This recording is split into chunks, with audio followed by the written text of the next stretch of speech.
Alright, so this is going to be your vocabulary and notes and introduction to the pendulum lab. Okay, here's your pendulum. You need to draw this picture on your paper, okay? A pendulum is a weight on a string or a rod, but you don't need to write that down, that swings back and forth.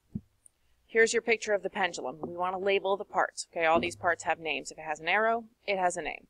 So, the first thing we have at the top is the pivot point. Remember, to pivot is to switch from side to side, and so that's where the pendulum does its swinging from. This piece in the middle here is the string. We're going to use a string. If you look at a clock or something, you'll also find that there's a metal rod there sometimes. Okay, this last piece also has a name. Any idea what its name is? In fact, its name is Bob. Okay, so true story, I'm not even kidding you. The weight on the end of the string is called the bob. Okay, now pendula have a number of uses besides just measuring the acceleration of gravity. This guy here, you probably recognize, that's a clock. You can see the pendulum inside and see it's got this wooden stick that's holding it up instead of a string. This gentleman here is working in the construction trade.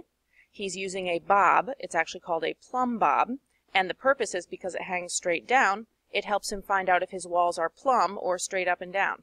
Definitely something you want in your walls. This item at the top is a seismometer. Okay, that's S-E-I-S-M-O-M-E-T-E-R for those of you taking notes. And its purpose is to record and detect earthquakes. So it's got a little pendulum, and every time the earth shakes, the pendulum moves and it makes those squiggles on the paper, and you know that there's been an earthquake. So these are actually very useful devices, but today we're going to use it to measure the acceleration of gravity. Here's your vocabulary. A period. This is important, okay? We abbreviate period with the letter T for time. And it's the time it takes for the pendulum to swing from side to side and back once. So, say it starts on the left, it goes left to right to left, that's a period. From one side to the other is not, that's only half a period.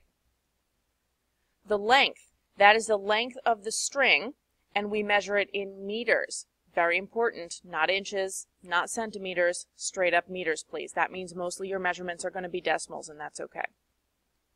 Gravity, we abbreviate that with the lowercase g. That's the acceleration of gravity on Earth. The real answer is 9.8 meters per second squared.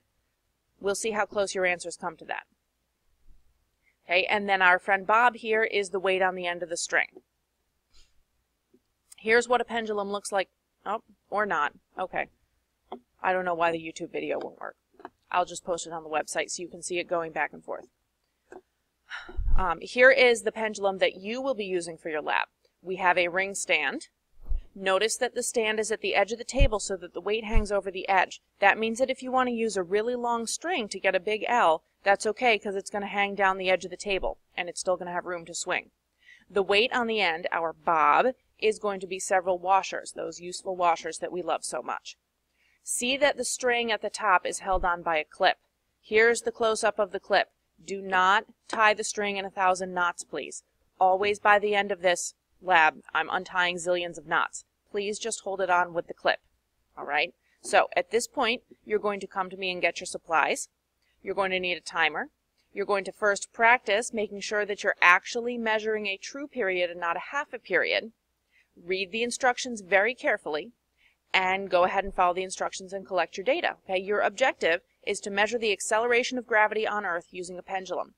This is exactly what our friend Galileo did. Contrary to popular belief, he did not drop balls off the top of the Leaning Tower of Pisa. Okay? He used a pendulum, and we will too.